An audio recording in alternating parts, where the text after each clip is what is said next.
President Lee Jae-myung is now in the United Arab Emirates, kicking off his 10-day trip to the Middle East and Africa. During his state visit, the president is set to hold a summit with the UAE leader on defense and AI cooperation, and also take part in a roundtable with business leaders. North Korea slammed a recently unveiled fact sheet between South Korea and the United States, warning of countermeasures. The regime especially criticized Washington's approval for Seoul to build nuclear-powered submarines, saying it will lead to a nuclear domino effect in the region. South Korea has formally proposed holding inter-Korean military talks to ease rising tensions along the border separating the two Koreas, following incursions by North Korean troops across the military demarcation line. Seoul says it hopes to clarify the official boundary and prevent repeated accidental clashes. Hello and thanks for joining us on Arirang News. We begin today with President Lee Jae-myung, who has now kicked off his four-nation trip to the Middle East and Africa. The president arrived in the UAE for a state visit, escorted by fighter jets from the country. Our presidential office correspondent Yoon Jung-min files this report from Abu Dhabi. President Lee Jae-myung has touched down in the United Arab Emirates for the first leg of his 10-day four-nation trip to the Middle East and Africa. He received a ceremonial welcome with two pairs of the UAE's fighter jets escorting Korea's Air Force One as it entered the country's airspace. President Lee started his three-day state visit to Abu Dhabi on Monday by visiting a war memorial to pay tribute to fallen service members. He also visited the Sheikh Zayed Grand Mosque to honor the UAE's founding president, accompanied by First Lady Kim Hae-kyung. On Tuesday, he will be hosted by his UAE counterpart, Mohammed bin Zayed Al Nahyan, for summit talks, which will be followed by the signing of MOUs.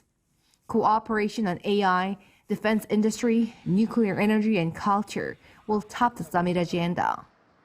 The UAE is the only country in the Middle East to have established a special strategic partnership with Korea, and the region is deemed crucial for South Korea's exports of key items.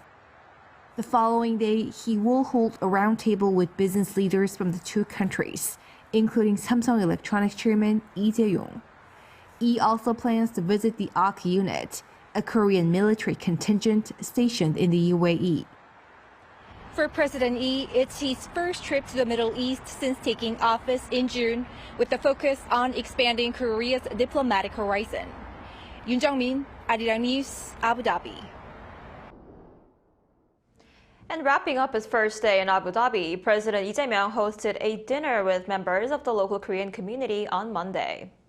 In his opening remarks, President Lee described the United Arab Emirates as a base camp for South Korea's expansion into the Middle East and the wider Arab region.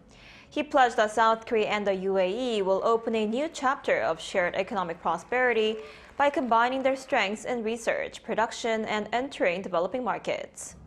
The president also vowed to build a nation that overseas Koreans can take greater pride in. And 4 days after South Korea and the United States released their joint fact sheet, North Korea issued a commentary denouncing it, saying that the fact sheet shows confrontational stance against the regime. It now warned of countermeasures. Our correspondent Kim Bo-kyung tells us more. North Korea on Tuesday slammed the recently unveiled fact sheet and joint statement of the annual defense talks, the security consultative meeting between South Korea and the U.S. Pyongyang's official response comes 4 days after the documents were released last Friday, saying such documents formalized Seoul and Washington's confrontational stance against Pyongyang. The commentary published by the North Korean Central News Agency said the regime will take countermeasures to safeguard its own sovereignty. The commentary argued how the announcements from the summit helped the North clearly see the Trump administration's stance toward the regime. Particularly, the regime said U.S. reaffirming the goal of the North's complete denuclearization shows its confrontational intent to completely deny the regime's identity and existence. Regarding the part that said South Korea and the U.S. would cooperate to implement the 2018 North Korea-U.S. joint statement made in Singapore, Pyongyang said this showed the shameless side of Washington and said that the U.S. had scrapped and nullified past agreements. On the U.S. approval for South Korea to build nuclear-powered submarines, the regime criticized the move as a grave development that destabilizes not only the military and security landscape of the Korean peninsula, but the entire Asia-Pacific region. Calling South Korea's pursuit of nuclear submarines a stepping stone for its own nuclear armament, it warned that this will inevitably trigger a nuclear domino effect and spark arms races in the region. The fact that North Korea issued its reaction in the form of a KCNA commentary rather than a formal statement by a senior official suggests a calibrated response. Kim Bo-kyung, Arirang News. And South Korea is calling for high-level military talks with North Korea as tensions rise along the demilitarized zone after repeated border incursions, with Seoul seeking to clarify the official boundary and prevent accidental clashes. Our Moon Hee-ryun has the details. South Korea has formally proposed holding inter-Korean military talks to ease rising tensions in the demilitarized zone after repeated incursions by North Korean troops across the military demarcation line. According to a statement from the South Korean Defense Ministry on Monday, North Korean personnel have been laying mines and building tactical roads near the MDL, sometimes crossing into South Korean territory. In response, the South Korean military has carried out warning broadcasts and warning shots to ensure the North withdraws, following established operational procedures. The ministry says these repeated incursions have heightened tensions in the DMZ, raising concerns that they could trigger an unintended military clash. Officials attribute the problem in part to the loss of many MDL markers installed after the armistice agreement in 1953. Around 1,300 markers were installed when the agreement was signed, but now only 200 remain clearly identifiable. Previous efforts to maintain these markers, including repairs supervised by the UN in 1973, were halted after North Korean gunfire, and current maps now rely on coordinates verified with the U.S. National Geospatial Intelligence Agency. Our military formally proposes holding inter-Korean military talks to prevent accidental clashes between the two sides and to ease military tensions, with the aim of discussing the establishment of a baseline for the MDL. The presidential office also confirmed this statement, saying that many MDL markers have been lost and a proposal for talks has been made. Experts say this proposal underscores the urgent need to ease DMZ tensions and is a part of a broader effort to normalize military coordination and reduce miscalculation risks, as the first official dialogue offered by the Lee Jae-myung administration. The talks would be coordinated through the Joint Security Area in Panmunjom, though a specific schedule and venues are yet to be agreed. Since 2000, inter-Korean military talks have included 2 defense minister-level meetings, 10 general-level meetings, and 40 working-level meetings. But no high-level meetings have been held for more than 7 years since the 10th general-level meeting in October 2018. Officials emphasize that the absence of recent high-level discussions has left the MDL more vulnerable to misinterpretation. South Korea is calling for a swift response, saying the talks would help reduce tensions across the peninsula and improve mutual understanding of the border. Moon Hee-ryun, Arirang News. In other news, new allegations have surfaced that Binance, the world's largest cryptocurrency exchange, may have been used to launder over $900 million in funds linked to North Korean hackers. According to the International Consortium of Investigative Journalists on Monday, transaction records show that roughly $900 million worth of stolen Ethereum flowed into 5 Binance accounts during the laundering process. Investigators say North Korea used a crypto exchange service known as ThorChain to convert the stolen Ethereum into Bitcoin. During the 10-day period when the laundering took place, transaction volumes for those 5 Binance accounts and ThorChain surged sharply, raising further suspicion. It remains unclear whether the accounts in question are still controlled by North Korean operators.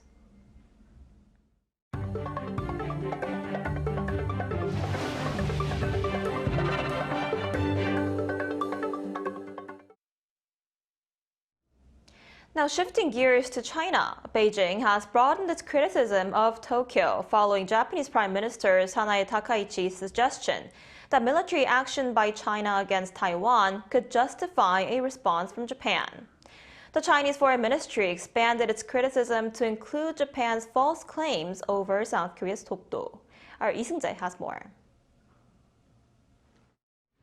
Tensions between China and Japan have intensified once again as Beijing broadened its criticism of Tokyo. In the days following Japanese Prime Minister Sanae Takaichi's suggestion that military action by China against Taiwan could justify a response from Japan, China has been issuing strong rebukes.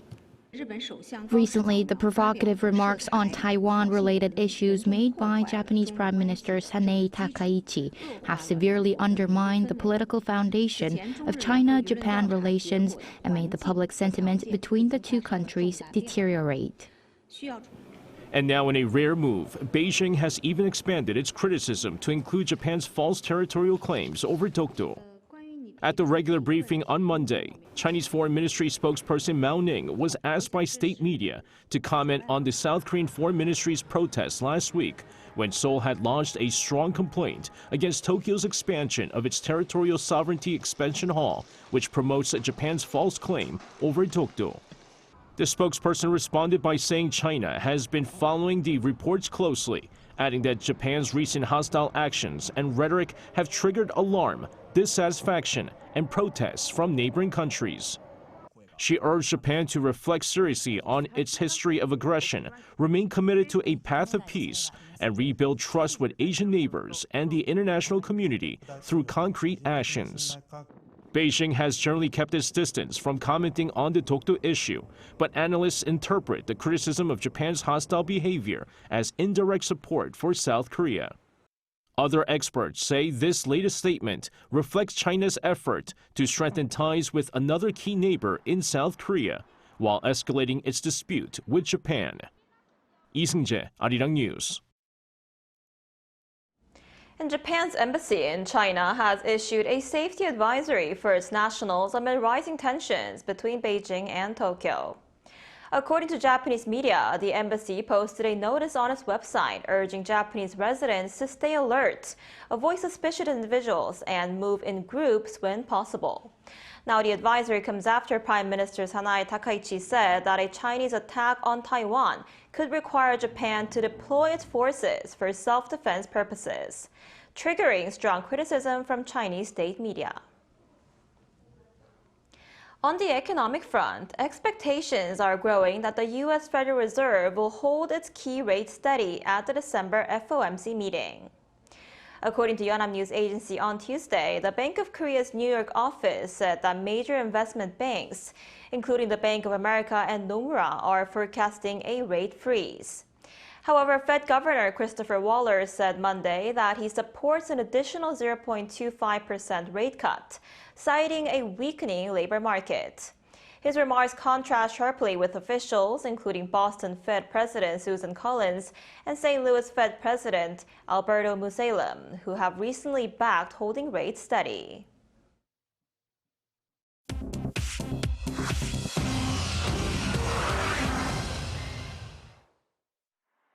This is The World Now, bringing you everything you need to know from around the globe. Starting in Poland, where the country's prime minister has said that a powerful blast on a railway line leading towards Ukraine was, quote, an unprecedented act of sabotage. The explosion on Sunday morning tore through a section of track, forcing a train to stop before reaching the damaged gap. No one was injured. Authorities say the attack is being investigated as terrorist sabotage carried out on behalf of a foreign intelligence service, as Poland has faced a growing wave of sabotage attempts in recent years. A second incident on the same route later forced another passenger train to stop after damage was found on overhead lines. Officials say the probability of foreign involvement is, quote, very high, calling this one of the most serious threats to Poland's infrastructure in recent history. The government has convened its National Security Committee and ordered inspections along the rest of the line towards the Ukrainian border. In Bangladesh, former Prime Minister Sheikh Hasina has been sentenced to death for crimes against humanity linked to last year's student-led protests that forced her from power. A domestic war crimes tribunal found that during the unrest, she authorized lethal force, which killed about 1,400 people. She was tried in absentia after fleeing the country. The verdict on Monday is being called a pivotal moment for the nation, as families of the victims sought severe punishment. UN investigators say the killings may amount to crimes against humanity, but expressed opposition to the use of death penalty. Ukraine has signed a deal to obtain up to 100 French-made Rafale fighter jets over the next decade in a major step to strengthen its air defenses amid intensified Russian missile and drone attacks. The agreement is a political commitment, not a final purchase contract, and is expected to rely on European funding and potentially frozen Russian assets. France says the deal also includes advanced air defense systems, drones, and precision munitions to support Ukraine now and prepare for any future incursions once a peace deal is reached. Training for the advanced jets will take time, but both sides say that the long-term support is essential for rebuilding Ukraine's military. An Australian man has been sentenced to 9 days in jail after rushing at Ariana Grande at a premiere in Singapore.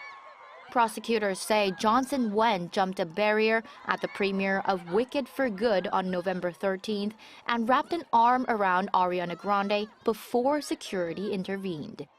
Wen later bragged on Instagram, posting a video of the incident and thanking Grande, quote, for letting me jump on the yellow carpet. A judge said he had a pattern of disrupting high-profile events. Chu Ji-hyun, Arirang News.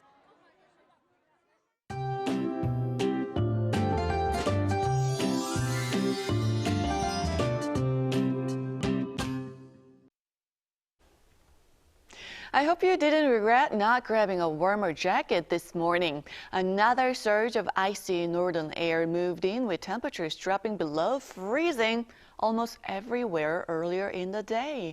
We have a cold wave advisory in place across Gangwon-do and Chungcheong-pukto provinces, with the wind adding to the punch. And we could also see some wintry precipitation. Jeju's mountainous areas may see up to 5 centimeters of snowfall. Jeolla-pukto province might see some snow flurries. But don't worry, this round of cold snap will not stick around for too long. By Thursday, we're finally heading back toward more typical late autumn weather. But today is definitely a day for a heavy winter coat. Seoul gets up to 6 degrees, Daegu at 8 degrees Celsius under mostly sunny skies in most areas, except on Jeju Island. The island could see on and off wintry precipitation through Thursday, but the rest of the country will enjoy fairly sunny skies through the weekend with warmer temperatures.